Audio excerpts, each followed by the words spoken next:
l'aide de cette vidéo, tu dois compléter tes notes de cours pour le module 3, cours 8 et 9. Il s'agit d'une introduction de la physiologie du système digestif.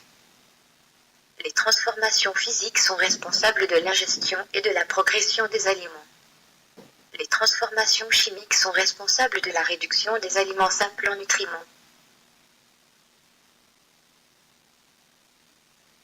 La bouche fait partie du système digestif.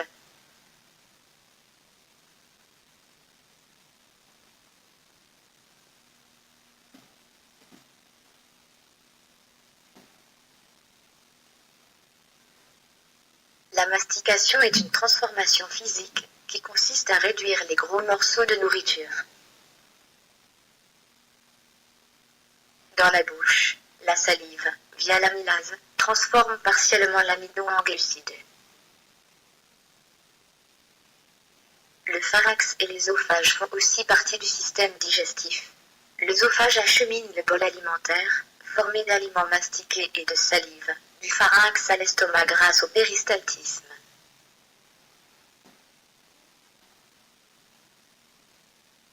La déglutition est une transformation physique. Elle consiste à avaler la nourriture. Le péristaltisme est un autre changement physique. Il s'agit de contractions musculaires qui consistent à faire avancer la nourriture d'un bout à l'autre du système digestif. L'estomac reçoit les aliments mâchés dans la bouche et déglutit dans l'œsophage. Il est en forme de J majuscule.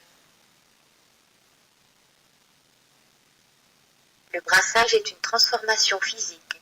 Il s'agit de contraction des muscles de l'estomac, transforme le bol alimentaire en une bouillie crémeuse et acide que l'on nomme chyme. Les sucs gastriques, nommés pepsines, amorcent la digestion des protéines.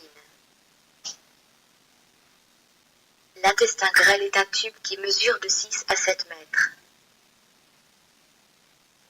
C'est dans cette section que s'effectue la plus grande partie de l'absorption des nutriments vers le sang et la lymphe.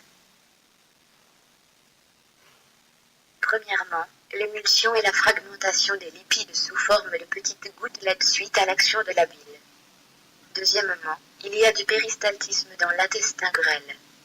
Troisièmement, la segmentation est le processus par lequel le contenu de l'intestin grêle est fortement mélangé. Les transformations chimiques modifient les nutriments consommés. Le gros intestin est un tube qui mesure environ 1,5 m. C'est dans cette section que sont formés les excréments.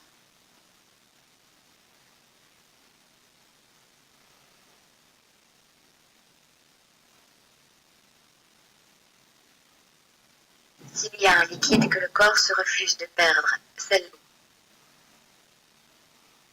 Pour cela, le gros intestin assure une fonction vitale dans le processus d'absorption de l'eau. Les nutriments non absorbés par le petit intestin sont acheminés vers le gros intestin. Le péristaltisme se produit également dans le gros intestin. Il n'y a presque pas d'activité digestive ici.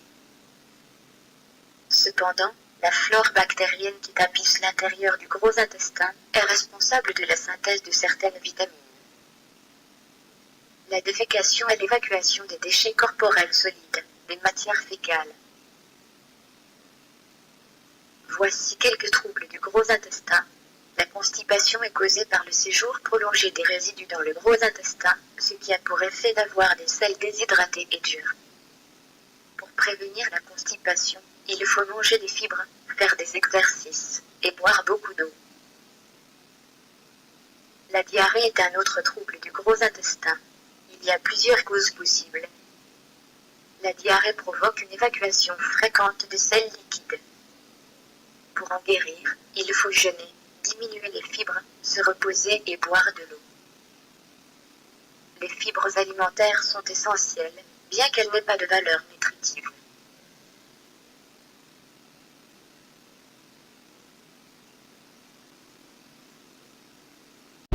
Created using Powtoon.